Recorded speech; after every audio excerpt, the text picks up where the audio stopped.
Crean about what will likely be one of the most popular topics this 2015-2016 season, and that is the rule changes made in college basketball. Earlier before the match, she was presented the honorary game ball for her 3,000th career assist. What has been the atmosphere on campus this week? Well, campus has just been completely abuzz. 4-0. That's pretty exciting for us students here. A lot of talk about rebranding of the defense. Can you talk about how spring, summer, and now fall has been going with your addition with Coach Allen? You have a couple of guys like Jonathan Crawford, Chase Dutra, who really made a name for themselves as underclassmen in the program. How are you holding the newcomers to the standard? Like you said, fifth year, you're not the only one with experience. There's a lot of experience here on the O-line this year. What does that do for you guys? And this year's tournament features 4 teams ranked in the top 25. Number 4, Notre Dame. Number 15, Stanford. Number 5, Indiana Hoosiers. And number 22, California Golden Bears. That's actually 3 of the past 4 NCAA national champions. Tim, you've been through this many times as a player, as a coach. What kind of emotions do you go through, does your team go through on opening night of the season? 9-1, and many people have been comparing them to Coach Dunbar's 2010 Sweet 16 team. I asked Coach Dunbar if she saw similarities in the two teams, and she said she did in team chemistry and leadership. These team leaders are truly showing themselves. Taylor Lebo, first in the Big Ten with service aces. Coach Yeagley, we talked before the game about how your team was struggling to find that goal, ending with 6 draws earlier this season. However, you've been able to find it 4 times in this first half. How are you going to continue that momentum and keep building? Like you said, Tanner with a hat trick tonight. It's his first of the season, first of his career at Indiana, and the first since 2012 for the Hoosiers. How has Tanner been leading your team this far? It's a special season for all Indiana basketball fans as they are celebrating the 40th anniversary of the 1976 National Championship team. To make it special for the fans, IU Athletics mailed this replica keepsake banner of the 1976 team to all season ticket holders. Joining me now is an Indiana field hockey midfielder, defender, all of the above, who has a collection of NCAA and Big Ten honors, which she rightfully earned with her competitive scoring ability. Senior captain and St. Louis native, Kate Barber, had 15 goals in 10 games to start off her last season here at IU. The IU Auditorium is rich in history, the site of 13 Olympic trials in swimming, diving, and synchronized diving and swimming. And over 100 world records have been broken in this building. This is actually the first time these two teams have ever met in program history. I talked to Coach Clark before the game about the rivalry between these top 2 elite schools, which is heavily emphasized in football, and I asked him why they had never played before, and he said he believes it was because after his tenure from 1995 to 2000 at Stanford, he moved to Notre Dame and did not want to play against his guys right off the bat. Then after that, scheduling never seemed to work out. Like you said, there are some really incredible divers here today that have competed at an international level like you have.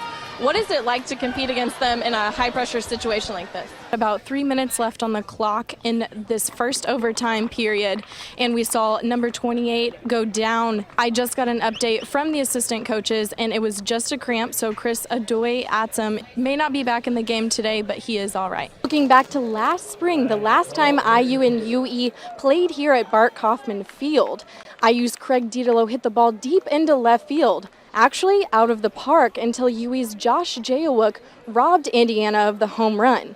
That play landed Jayawuk on SportsCenter top 10 plays.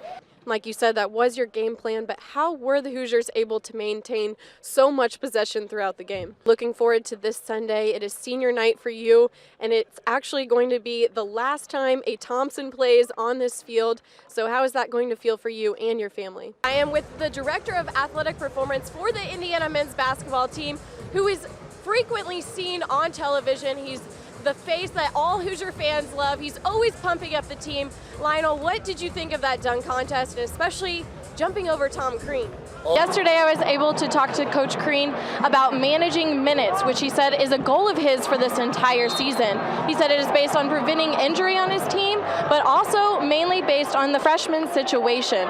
This means getting the freshmen acquainted to the longest season of basketball they've ever played in their life and preventing them from hitting that wall that many freshman players do to mid to late February when high school season normally ends. Although Crean said managing his minutes is important to him, he also said when it's time to win the game, it's time to win the game. A historic week for IU as 3 Hoosiers punched their ticket to Rio. Michael Hickson earned a qualifying spot in the individual and synchro men's 3-meter springboard, along with Amy Kozad and Jessica Parado on the 10-meter synchro team. Jessica Parado also earned an individual spot on the platform. They will now compete on the world's biggest stage at the 2016 Olympic Games in Rio de Janeiro. Coach Clark, you just handed the defending national champs their first loss. How does that feel as a coach? Stanford's defense was tough today. How did you keep your players focused and move past that? I'm here with redshirt sophomore Jessica Parado. Jessica did not dive this meet. She had the meet off, actually, and I found her in the stands with some IU alum who are still back here training with Coach Johansson. What is it like to practice with professional divers, and how does it help your team?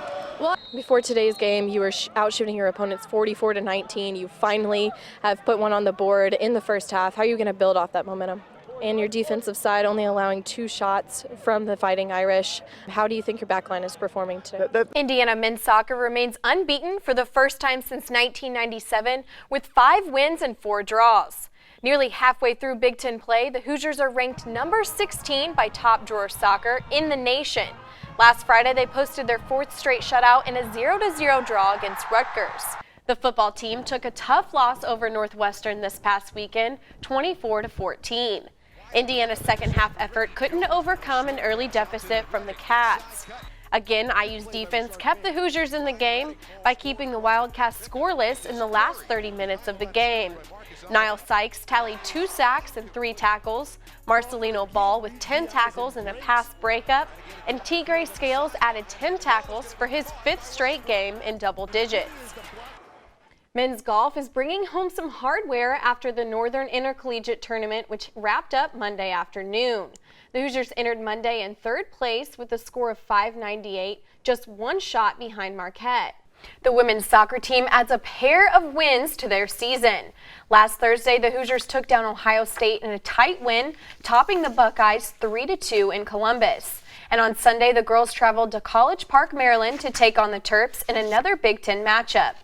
IU redshirt senior Mariska Borski headed in the only goal of the game in the 34th minute as the Hoosiers moved to 7-7-3 on their season. Coming up, we have a special guest joining us here on set. More from Indiana's field hockey star, Kate Barber. We'll be right back. And so you have actually started and played in every game since you came here as a Hoosier, 68 total. And this Friday, you will play your last home game as a Hoosier. So how is that going to feel for you? Field hockey is a predominantly East Coast sport here in the U.S., which is where most of your team is from. So what was it like playing here in St. Louis, close to Indiana? Welcome back to This is Indiana. Joining me now is senior Andrew Havel with Indiana Men's Golf. Welcome, Andrew. Thanks. Andrew is one of 3 seniors representing men's golf. So to get started, let's talk about your last 3 years with the Hoosiers. And we were talking before the show started, and you told me that you have been golfing your whole life. You were raised in a golf family. Can you tell me about how you grew up as a golfer? And now you're in your 4th season here at IU, so now you have some leadership responsibilities as a senior. Yeah. Can you tell me what your goals are this year as a leader?